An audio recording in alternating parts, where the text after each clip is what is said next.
Hey guys, welcome back to Vince-Vell Custom. So today I'm sharing with you this Thanos or Affinity Gauntlet resin kit that I'm finished up for a friend of mine.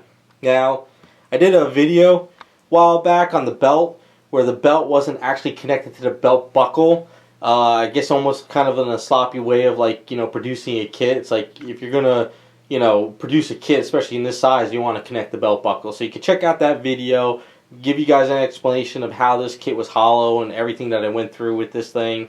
But after all the work I did, it came out pretty cool. And I did the best I could with it. A lot of priming, a lot of sanding, a lot of filling, a lot of priming and priming and priming. I was using the Rust-Oleum 2x thickness primer, and literally just there's a lot of coats of primer because this thing was rough, and it's just really good sculpt. I think it was just one of these items where it's kind of like a rushed sculpt. They didn't really finish it, and they just put it out there just to make some quick cash. I think if they actually took the time and really cleaned it up, this thing would be one of those that everybody and their mama would want because it's just really cool. But it just takes a lot of time. So I had to rebuild some certain areas here and there and all that stuff. So we're getting a little bit closer and kind of explain some more of the stuff to you.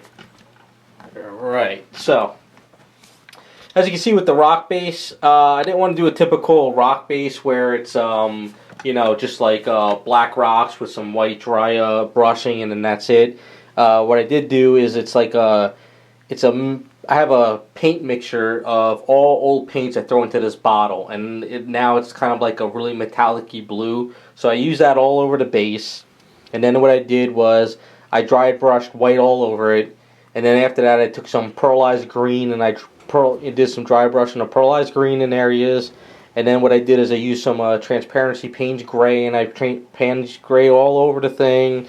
And then after that I hit it with some iridescent colors in the front.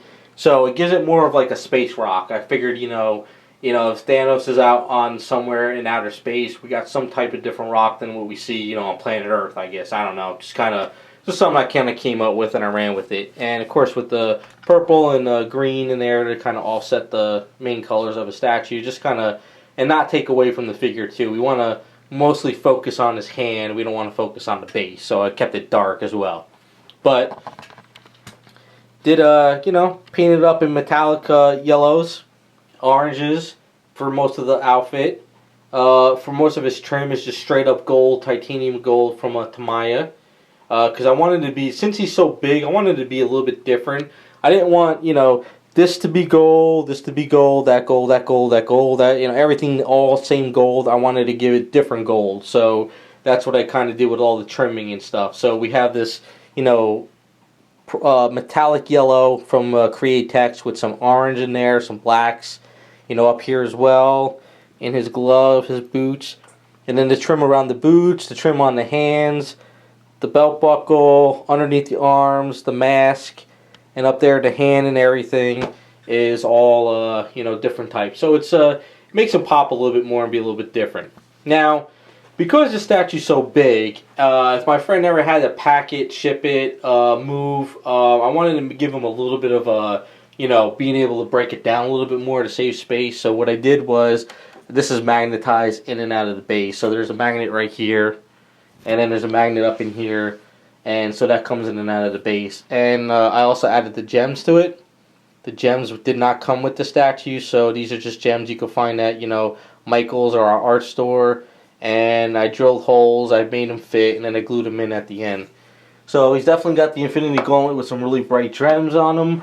But it's just a matter of, just taking the extra step. Now as far as the face, get up a little bit closer.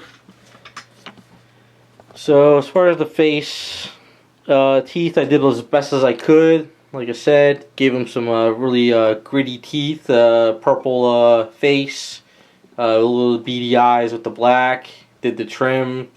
I cleaned up as much as I could of the line. I cleaned up around, here. Just certain areas around the sculpt, you just can't really do anything because, if you were to look at this face, it's kind of hard to see. Maybe we could get up here a little bit. The head is off in a way. Like this piece is one size, but then this is off. Like it got smushed up around here.